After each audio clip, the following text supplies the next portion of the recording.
Hello, सबसे पहले तो बहुत शुक्रिया यहाँ पे बुलाने के लिए और इस तरह की अप्रिसिएशन देने के लिए.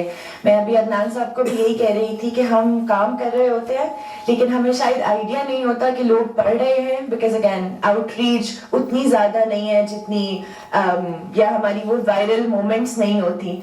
So thank you so much. मेरी जो स्टोरीज मैं मोस्टली रिलीजियस माइनॉरिटीज, जेंडर और ह्यूमन राइट्स पे काम करती हूँ. कोशिश होती है कि इन्वेस्टिगेटिव काम ज़्यादा हो उसके अंदर से. जो मेरी एक स्टोरी है वो the text book case of prejudice थी.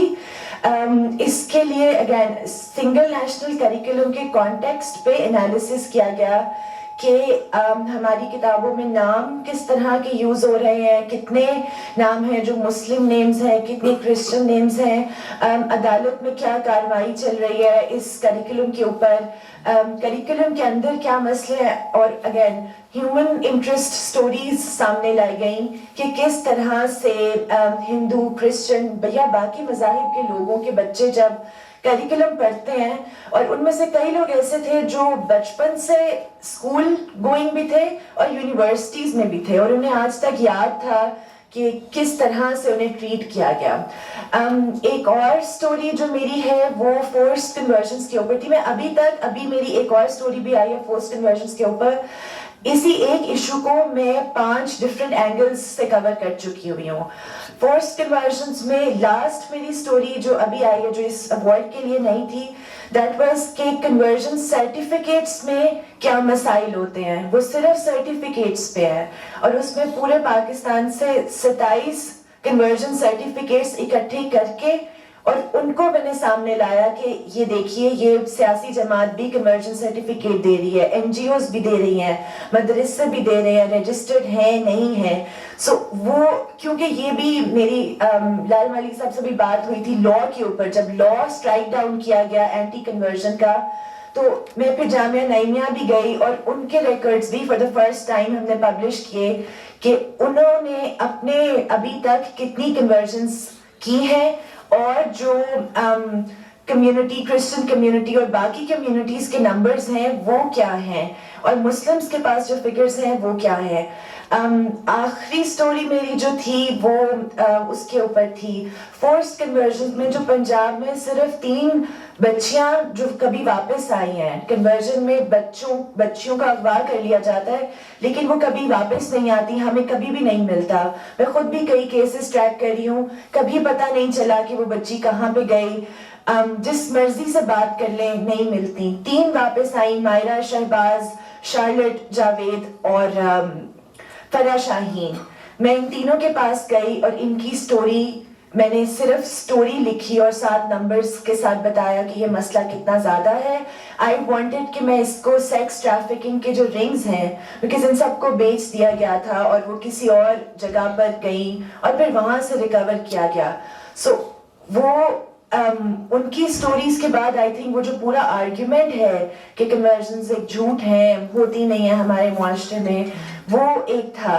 फिर भी मैं इसको मजीद इन्वेस्टिगेट नहीं कर पाई लिमिटेशंस की वजह से कि मैं कोई रिंग भी एक्सप्लोर कर लेती. आई थिंक वहाँ पे ये स्टोरी शायद और बेहतर हो जाती कि अगर हमें पता चल जाता कि ये रिंग था, उनसे बात हो जाती. ये मैं सिर्फ यहाँ तक ही जा सकी थी कि ये बच्चियाँ वापस आई हैं और उसके अराउंड इश्यूज, उनकी स्टोरीज और लॉयर्स की. So thank you so much. साथ की तरह हमें भी नहीं बताया गया था कि आप लोगों ने प्रेजेंट करनी है अपनी स्टोरीज, तो मेरी कोई तैयारी नहीं है और ये काफ़ी महीने पहले हम लोगों ने की थी. मेरी स्टोरी जो थी वो hate against minorities, pushing them away from online spaces. तो मेरा ख्याल था कि मैं कुछ दिनों में ये कर लूँगी कंप्लीट, लेकिन जैसे जैसे मैंने काम करना शुरू किया तो कोई भी बात करने के लिए इस पर तैयार नहीं था. तो मुझे आइडिया हुआ कि ये कितना सेंसिटिव इशू है और इतनी अच्छी मुझे केस स्टडीज़ मिली थी लेकिन वो लोग मतलब नहीं राज़ी हुए कि मैं उनको ऑन रिकॉर्ड लेके आऊँ, बल्कि मैंने उनको कहा कि मैं ऑफ द रिकॉर्ड भी कर लूँगी, मतलब नाम चेंज करके मैं दे दूँगी, लेकिन उन्होंने मेरी कॉल्स अटेंड करना बंद कर दी ना. तो फिर मुझे आइडिया हुआ कि ये कितना सेंसिटिव इशू है और फिर मैंने जो लोग विलिंग थे उन्हीं से बात की. ज़रा मैं फोर्स करना चाहती थी किसी को, तो उसमें था वेरी यंग ब्राइड का, वो गवर्नमेंट शायद इंस्टीट्यूट में काम करता था और उसको डेली रूटीन में ये फेस करनी पड़ती थी हेट स्पीच, ऑफिस में भी, और इस तरह के जो स्लर और स्लैंग्स हम लोग यूज़ करते हैं हम और हम लोग उसको वो नहीं ख्याल करते कि ये कितना हर्ट करेगा दूसरे को और ऑफेंड करेगा। तो वो पहले तो रेगुलरली यूज़ करता था सोशल मीडिया पे, वेरी एक्टिव डिस्कशन में हिस्सा लेना, पार्टिसिपेट करना, लेकिन फिर उसको थ्रेट्स मिलना शुरू हो गया आहिस्ता आहिस्ता कि आपको बहुत इश्यूज पे है और आप बोलते हैं तो, और एक टाइम ऐसा आया कि उसको फिर ब्लास्फेमी के थ्रेट्स मिलना शुरू हो गए।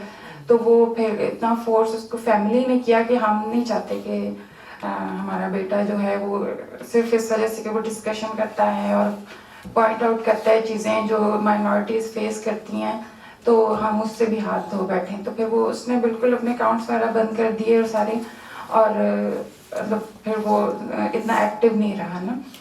तो ये हेट स्पीच बहुत ज़्यादा है। इवन जो मैंने स्टडी कोड की उसमें भी राइटर्स ने अपने नाम नहीं दिए हुए थे। फिर मैंने जब भेजी स्टोरी इनको एक्टर्स को, तो उन्होंने उसमें काफ़ी सारी चेंजेस की कि ये आपके लिए भी थ्रेटनिंग हो सकता है क्योंकि आप अपनी बायलाइन दे रही हैं और चीज़ें इसमें से डिलीट करें। उन्होंने फिर काफ़ी उसको माइल्ड किया, टोन डाउन किया। तो वो अवेलेबल है ऑनलाइन, कोई भी उसको पढ़ना चाहे।